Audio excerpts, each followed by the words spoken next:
Carolyn, Mhm. should someone, while they're go giving, have any idea of what they want? Should they just be on like Zooms, like just saying, I'm here to help anyone, anywhere, all the time with no idea of what they're looking for, or what they should be doing, or anything like that? There definitely needs to be clarity and some sort of focus. Pace talks a lot about your avatar and finding out what your avatar is. Are you a visionary? Are you an integrator? Are you direct to seller? Are you direct to agent? All these little things that kind of make up who you are and what you feel in closest alignment to. So, I'd say that's one of the initial beginning steps for anybody entering into this community, and how do they provide value, right? So figuring that out for yourself. When you're only able to provide value once you value who you are and for yourself, right? So figure that out. And when you're in the Zooms, when you're in the Facebook group, be as mindful as you can, be as intentional as you can with the message that you're putting out there, the intention behind who you're trying to help or what you're trying to help or push along or get a deal done or whatever.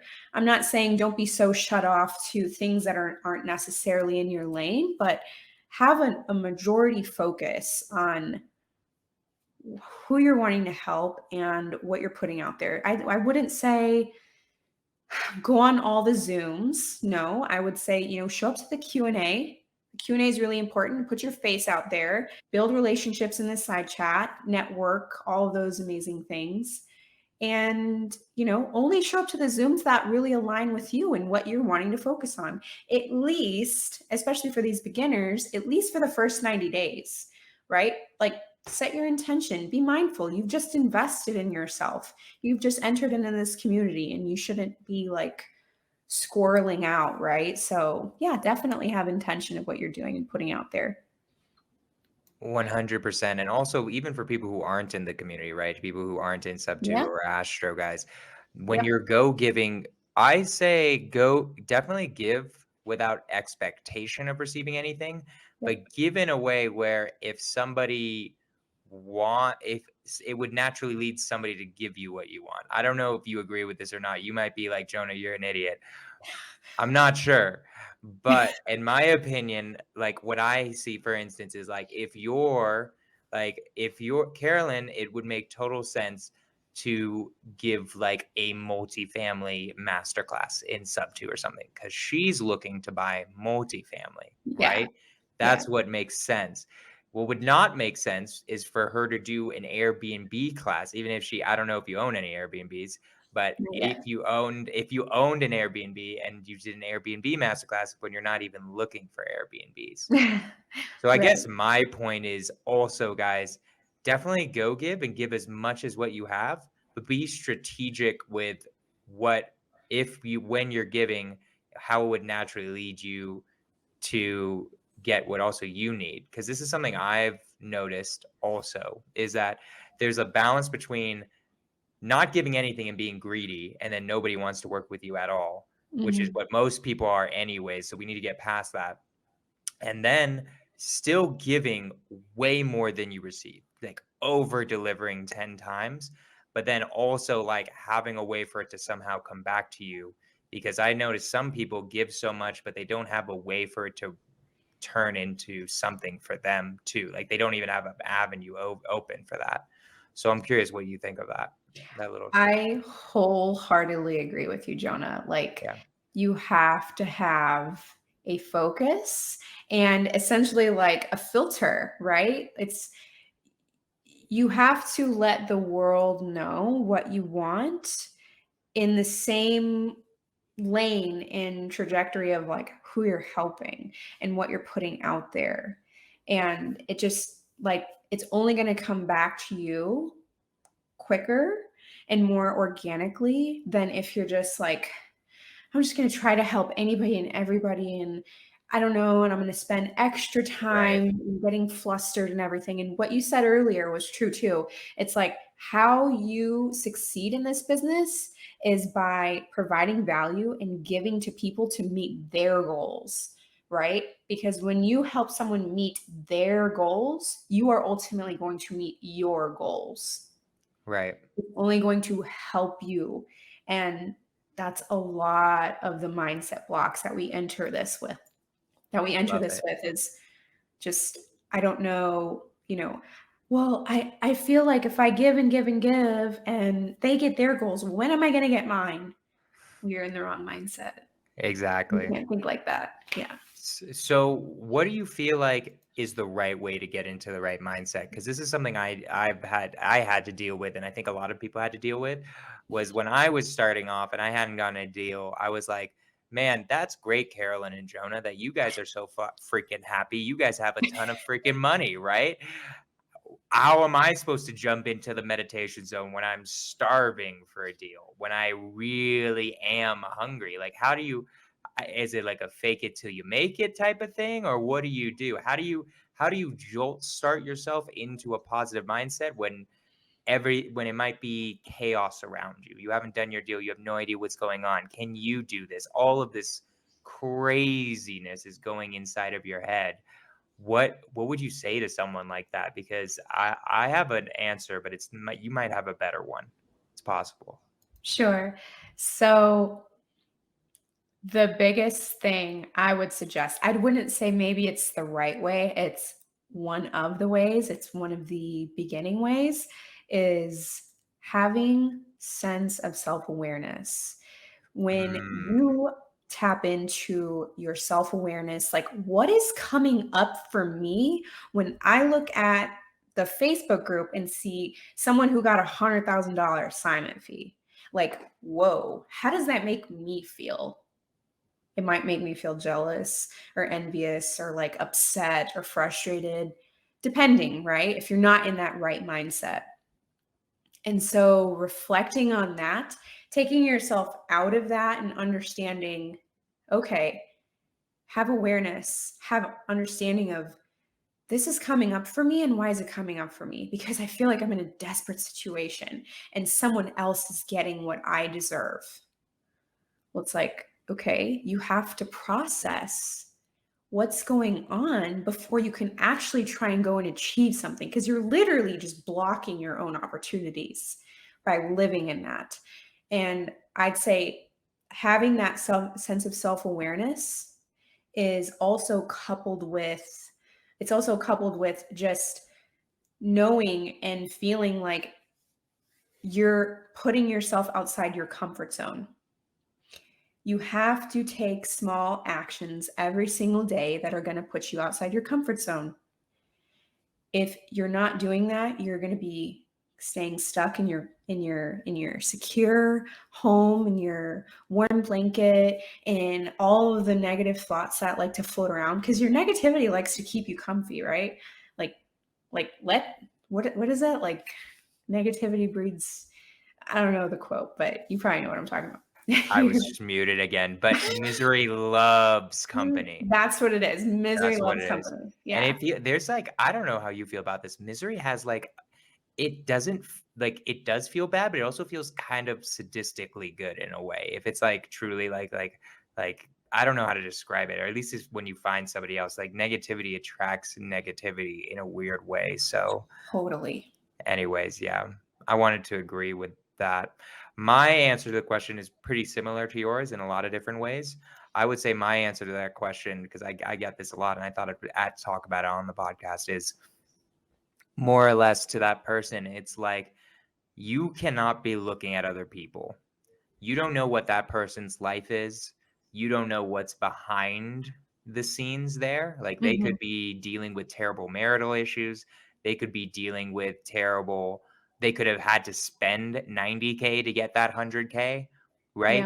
You don't actually know what's going on. And even if their life is super happy and super hunky dory, who cares? Like it's everybody's on their own different journey. And I guarantee you, if you keep showing up, you're going to be successful in this business. That's the one amazing thing about real estate I can say. This isn't tech. This isn't like AI. It's not like there. If you actually just put in the work, everyone can be successful in real Yeah. estate because it's so simple. Everyone can understand it. and it's been around for hundreds of years. It's one of the oldest businesses ever. It's just land, right? Land and Mhm. buildings. So what I always say to people is like, you're going to be fine. Breathe in, breathe out, keep doing the work. It's going to freaking happen. And a good thing to do too is a little trick I learned. This is good for me. It depends on your Ooh. personality whether this will work or not. Is put the devil behind you instead of in front of you. Instead of like feeling all bad because someone else has 100K, be like, damn, I need to get that now. Like that's just this is might not be the healthiest way to do this, but like I get like mad almost. I'm like, I want to get Yeah. another. I want to get a 100K deal. I want to get a 200K deal and Hell yeah. post it in there. I don't know if that's the healthy or right way to do it. I'm not sure, but it works for me with my personality because I'm a bit competitive, right? Yeah. But you I have think to, but it can work. It can work. It depends on who you are, but 100% either way, the way you got to do it is through giving and like make doing stuff the right way. But I definitely when I see 100K, it's like, man, I need to get another 100K. Like I need to do that now. I need to be doing all sorts of crazy stuff. But anyways, so that was my little tirade I on love it. that question. I think for specific personality types, that definitely acts as fuel to your game for sure. So 100%. yeah, if it works, it So works. how do you feel like how do you I asked this of Alejandro Alvarez, and I feel like this would be a good question to ask you too, is like, and you mentioned this at the beginning of the podcast, is like, how do you do actually, I'm gonna ask this first. How do you do a self-audit? Like what is the process of self-auditing one's thoughts in that moment? So like when all these negative things come up or when you're having a jealous Yeah, moment. like Yeah. how do you do it? Because it's not as it sounds easy, but it's like really hard to like stop. Why am I thinking this? Is it just that simple? Might be. In essence, it's like, okay. It starts with that self-awareness of like, okay, I'm feeling this way. And you have to take yourself out of the like fight or flight mode, so to speak, that you feel like you're in at the time, and putting yourself into this, like, be present with yourself. Like, if you can, when those feelings arise for you, even if it's not at that very moment, maybe it's at the end of the day, maybe you voice memo yourself or just kind of like brain dump what you're all going through and why did you feel this way or this didn't work out or whatever. Journaling things that come up for you and noticing your triggers and your patterns of, okay, this is something that makes me feel stuck. This is something that drives me nuts. This is something I feel like I can't get over. Why? And start kind of tracing back the breadcrumbs, because you getting triggered by a 100K assignment fee isn't because of the 100K assignment fee. It's Mm, because about something you're insecure with. Like right. something is inside of you that feels insecure, like you're not good enough or you're fearful of success or all the things. So it's like pull back from what's right in front of your face and understand that there's an under layer to that needs to be looked at, that self audit. So it feels very, what I want to say, cumbersome maybe in the moment that it's happening for people who aren't wanting to be aware. And like you said, it's like that misery loves company of like, it's just easy and comfortable to feel this maddening thing. But if you're able and committed to taking a step back and breathing it out and understanding like, why is this happening for me? Think back and work your way forward. I love it.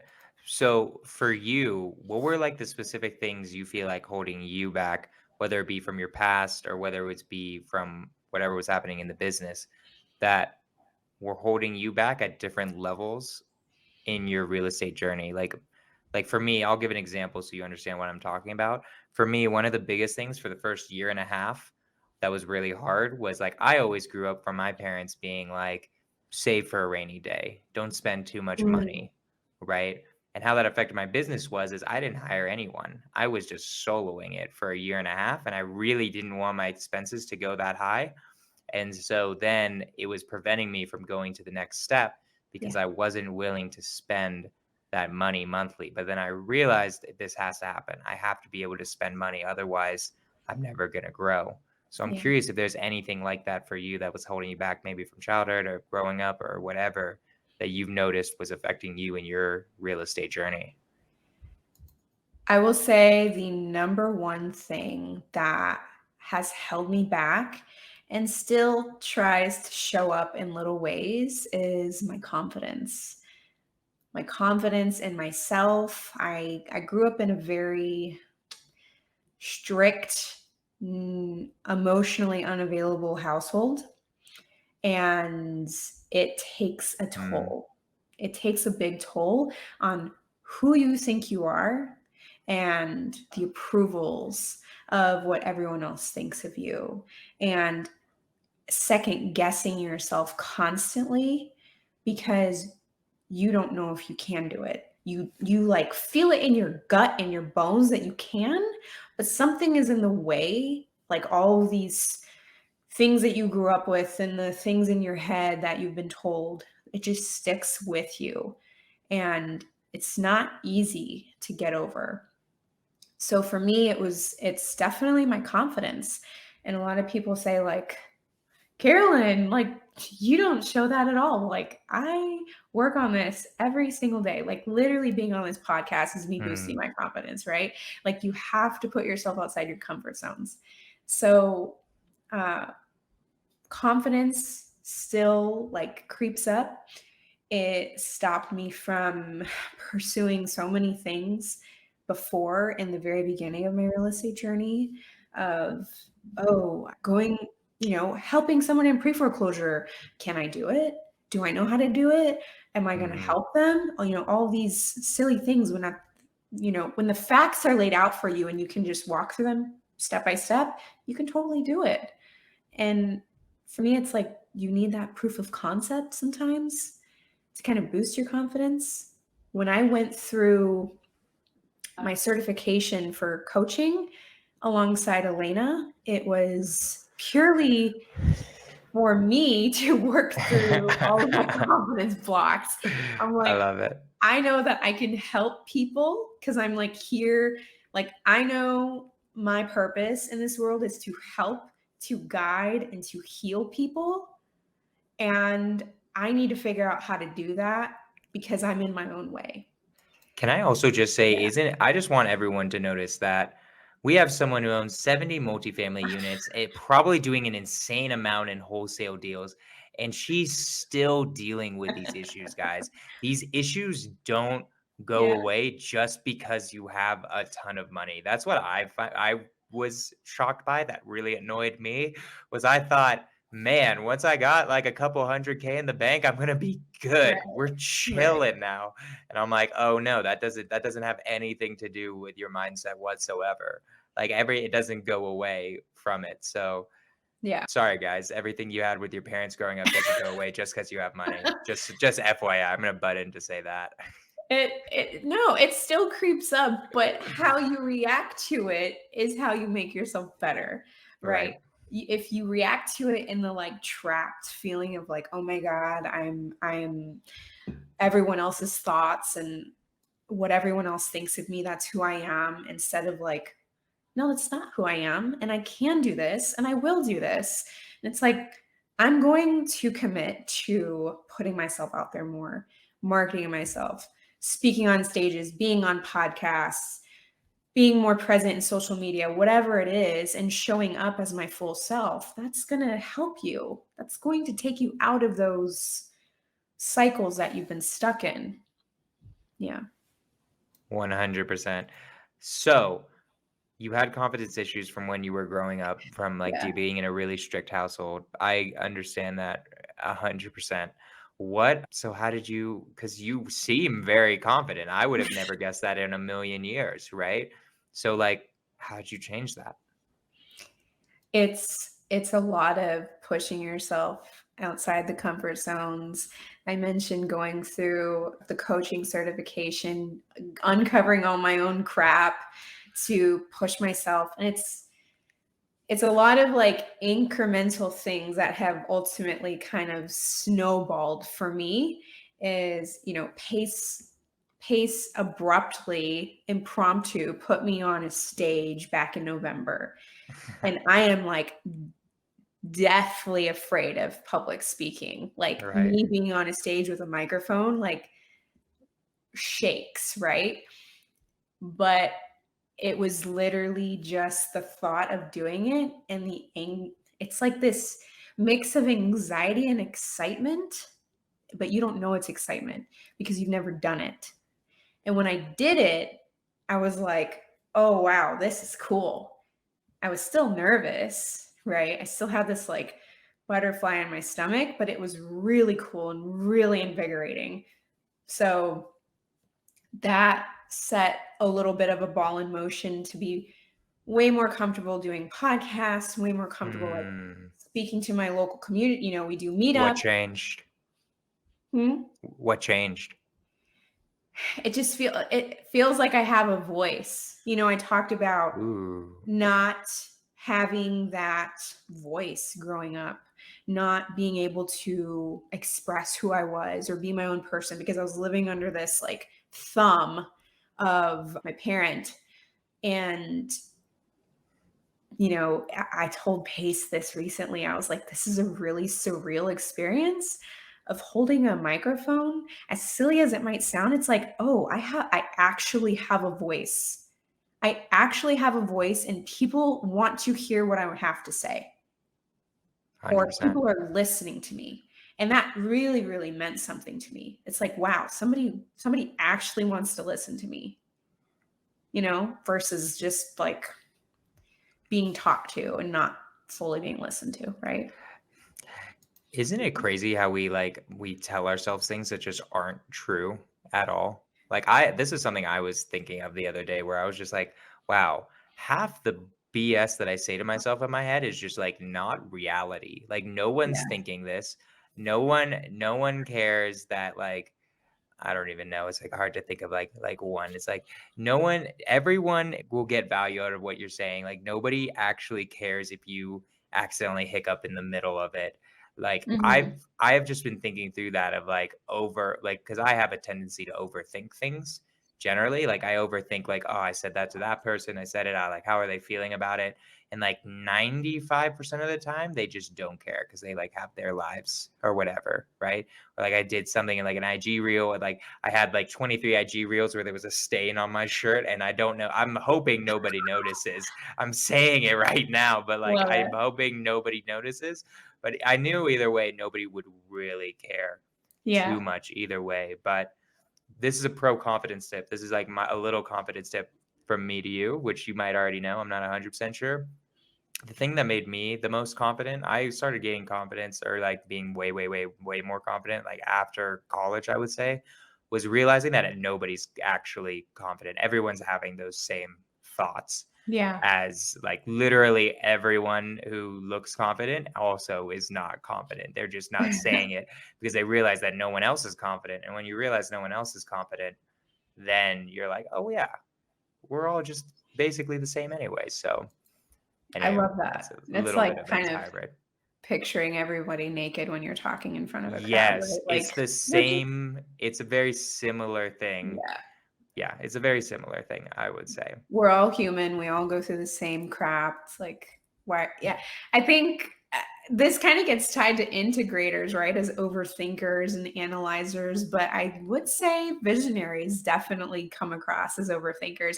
I'm an overthinker because it's like you have this vision of like, what is this going to be? And you kind of have these like perfect placements of things that you envision. And then you overthink it when it's not fully coming to fruition for you. So yeah, I'm slowly breaking down a little bit of the overthinking and just do it, because the quicker you do it, the quicker you learn, the quicker you get over that, the quicker you can help someone else along the way. I love it. So we're almost done, but I'm going to get a Yeah. little bit back into real estate before this Mhm. ends. So you got into multifamily. That's my next step, right? I'm trying to automate my wholesaling business so that I can start getting into multifamily. What do you Mhm. feel like is a good first step for someone who's been mainly doing wholesaling, maybe done a few creative deals, but wants to get into multifamily? What would you recommend to somebody? What's the first thing they should do? So, one of the easiest ways to get into multifamily is to source deals and to also raise capital. And, find someone, maybe it's a Pace, maybe it's a Vina, maybe someone of that stature that is looking to, help raise capital and get into a deal like that, like a fund of funds might matter. And that's something we didn't personally do, but we're learning that along the way. Two Another, things. One is, what is a fund of funds for the people who don't know? And two is, what did you do then? yeah. What's the So real sauce, Carolyn? so a fund of funds is essentially like I have a fund, like let's say Pace has a fund, and then I'm going to create another fund under it. So where I can raise capital and put all of that money into the fund that is essentially going to go into the deal from the big fund, right? It's like a fund within a fund. And you're able to just like source capital and for very basic terms, that's what you're able to do with it is I'm going to go build my fund to then put into this bigger fund for this deal Love in a it. nutshell. And for me, it was started as calling brokers, like going on LoopNet and figuring out like what do these deals look like, figuring out how to napkin underwrite or, you know, building relationships with the brokers that ultimately have the same alignment of what we want to accomplish. We want to accomplish finding creative multifamily deals, 30 to 150 units and up within that range, something that is very accessible to where the owner might be open to owner finance or some version of creative finance. So that's how I started. That's how I was calling brokers.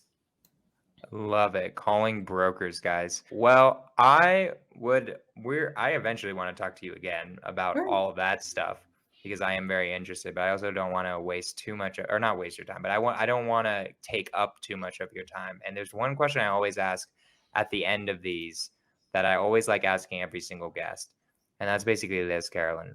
If you could go back in time to Mhm. Carolyn Mhm. right now, all the W-2s have been quit. You're now jumping into the real estate investing world. What would you say to yourself then, knowing everything that you know now? Ooh, that's such a good question. I would say to myself, believe in yourself and know that there is a backbone, a community, a support system to help you while you help them. Squatting up with people is a very real thing, and we wouldn't be where we are today without doing that. And just really, really believing in myself, really knowing that anything that I put my mind to and put my intention towards that I can accomplish. And stop listening to all the noise. Stop listening to what everyone else is doing. Get in your own lane. Help the people that are in your community. They will provide opportunity back to you. Don't be entitled and just give from your heart. Just like know that it's all going to be okay as long as you're a good person and you have will to change and to commit. I love it so much. Yeah. Okay, Carolyn, what can my community do for you? What can the avid viewers Oh, of Skorch the Fears do for you? What are you looking for? How can we help you? How do people get in contact with you? All of yeah. that good stuff. Thank you so much for having me on. It does so much for me and fills my emotional income just being on here and everyone. I'm doing a live on Instagram too, so that's cool. You're doing a live? I'm Damn it. doing I should have live. I'm asked you. Well, I streaming. should have asked you because I'm doing a live right now and we should have just done the Oh, live together. oh shoot. Okay. Well, Well, that we're was all dumb. okay. that Whatever. We're was doing a live silly. right here. It's all good. Okay. You and me need to do a live Yeah. together Yeah. soon. And I'm going Yeah. to interview you much more in a real estate investor way. I'm going to text you Okay. about that. And Okay. we're going to talk about doing deals with brokers, doing Sure. multifamily deals with brokers, and I'm going to interview That'd you be this amazing. style because I don't know that much about it. Who Let's would do want it. to see that? People who are Yeah, watching, comment we in want the to see side chat that. if you want to see that.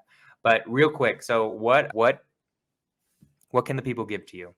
Yeah, so we have set forth an intention of we want to look, yeah. No, sorry, keep going. Okay. We want to set forth an intention of we want to look for a boutique hotel this year. We're acquiring, our goal is 300 more multifamily doors this year, Love all it. creative.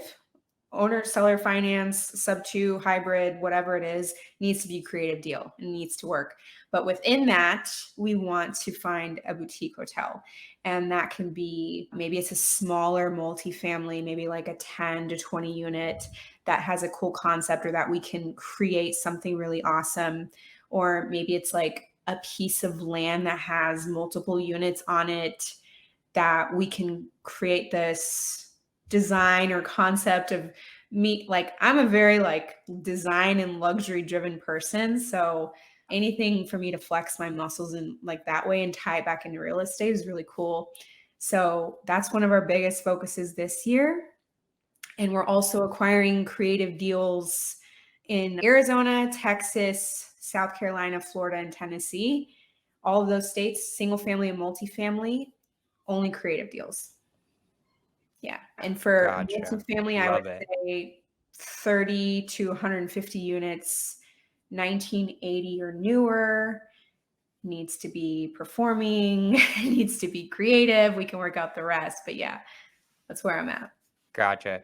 So, how do people reach out to you with these deals, with these leads? Yeah. And what do they need to give you? Because they Ooh, can't just give you an address. I know no. you're just gonna be like, "That's stop it, guys. Yeah. Don't give her on market LoopNet addresses." What do you actually need, and how do they give it to you? So you can reach me. My Instagram handle is right there at Karolyn.Briley. You can DM me. Yeah, that would be the best way to start. So if you're reaching out about multifamily deals, you need to have a current from 2023, an updated T12, and a rent roll and What a is that? What is a T12 is D12? like a trailing 12 months. What are the financials for the past 12 months? Starting from February 2023 back. And then a rent roll, an updated rent roll, and a profit and loss statement. We also don't do 3% buyer's fees. So like if you're looking for a 3% fee just for handing me a property, I'm sorry, we're not going to do that. We can negotiate, but a broker doesn't even get paid that much. So we're in that realm. Single family, obviously, you need to break down, all the mortgage statement and everything, if it's a sub-2 deal or owner finance and everything like that, all the terms laid out, and just DM me. Yeah, and we can go from there. Love it. Any particular markets? Texas for sure, Arizona, Tennessee, like Memphis and Nashville, South Carolina, Charleston. Oh my gosh. I I'm living love in, Charleston. I don't know why I haven't heard that city more often. It looks so freaking pretty. it's really cute. Yeah. Charleston, Myrtle Beach, Florida, Orlando, Tampa, and Jacksonville. And then Arizona, the hot spots of Phoenix, Mesa, surrounding. Look at that. Oh, Elena's on air. Elena, we've been talking yeah. about we've been talking about you the entire time. Oh, Just that's FYI. cute.